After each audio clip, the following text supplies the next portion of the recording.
Сайн байна уу? Би ирээдүйн сургуулийн сурагч Баяр байна. Бид өнөөдөр энэхүү ярддаг бодол өдрөлгөөрөө залуугийнхандаа хүний эрхийн талаарх мэдлэгийг зөв боловсон бас бүтээмжтэй бүтээж байдлаар хүргэхийг зорж байгаа. Мөн хүний эрхийн мэдээллийг заавал анги техник, сургууль, албан газар гэлтгүү, гэр бүлийн харилцаа, өдөр тутмын амьдрал болон энэхүү өнөөдөр шиг бүтээж байдлаар хүргэхийг бид нар зорж байгаа юм аа. Сайн байна уу? Наран цэцэг байна. Монгол улсад ардчилал бий болоод 35 жил болж байна. Ардчилал нь хүн бүр эрхийн төлөө дуу хоолойгоо хүргэх боломжийг олгодог. Ардчиллын үнэт зүйл нь хүний эрхчлөө бөгөөд түүнийг нь төрөөс хамгаалах хүндэтгэх хөргийг гүйцэтгэдэг. Хүн бүр эрхийн төлөө дуу хоолойгоо хүргэдэг хүний эрхчлөөг дэдэлдэг нийгмийг хамтдаа бүтээцгээе. Сайн байна уу? Намайг Эрхэс гэдэг. Сан ирээдүгээ бүтээх боломж бидний гарт байгааг бид ирдэг бодлогоороо дамжуулан сануулж байна. Одооноос эхлэн хэлдэг биш хийдэг байж зорилгоо боддоор тодорхойлж ирээдүйн төлөө тэмцээрэй. Одооны бидний хийж байгаа үйлдэл ирээдүйн нийгмийг өөрчлөх болно. Сайн байна уу? Ирээдүйн сургуулийн сурагч Шивээс Сахлан байна.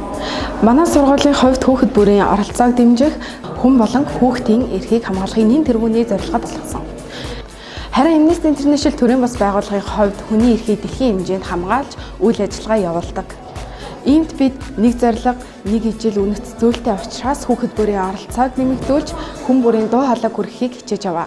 Ярддаг бодолк өдөрлөгт оролцох нь зөвхөн утга учир төдий зүйл биш, харин өнөөдрийн нийгэмд хийж буй томоохон алхам хэмээн бид нэр үзэж байгаа. Сайн байна уу? Ирээдүйн сургуулийн сурагч Маргад байна. Бидний дараагийн хүрэх зүйл бол эрх үүрэг. Бид өнөөдөр эрх үүрийнхээ төлөө дуугарч түүнийг хамгаалахын төлөө тэмцэж байна. Энэ маш хэрэгтэй зүйл гэж би боддог. Гэхдээ зөвхөн эрхээ шаардаад зогсох биш, эрх үүрэгтэй хүн бүр үүргэжмөө адил биелүүлэх хэрэгтэй. Хэрвээ зөвхөн нэг нь давмгайлах юм бол тэнцвэртэй байдал алдагдаж зөв шудраг нийгэм бүрдэж чадахгүй. Харин хүн бүр эрхээ эдэлж үүргээ биелүүлэх юм бол зөв шудраг нийгэм бүрдэж чадна. Сайн байна уу? Намайг Хүслэн гэдэг. Ярддаг бодлого 2025 үйл ажиллагаанд ирээдүйн сургууль оролцсон юм. Олон улсын улс хоорондын харилцаа, энх тайван байдлыг хангахад үйл ажиллагаанд чиглэсэн нэгдсэн үндэсний байгууллагт Монгол улс 1961 онд 101 гишүүн орноор нэгдсэн энэ тоог бэлэгшийн 101 сурагчид 4 багш нийгмийн ажилтнынхаа хамт оролцсон юм. Бидний бодлого хар цагаан байгаагийн учир нь арга билэг хоёр хоршин уршдагтай адил эрх үүрэг хоёр нь ч гэсэн салшгүй холбоотой байдаг гэдгийг хэлчихэж байгаамаа.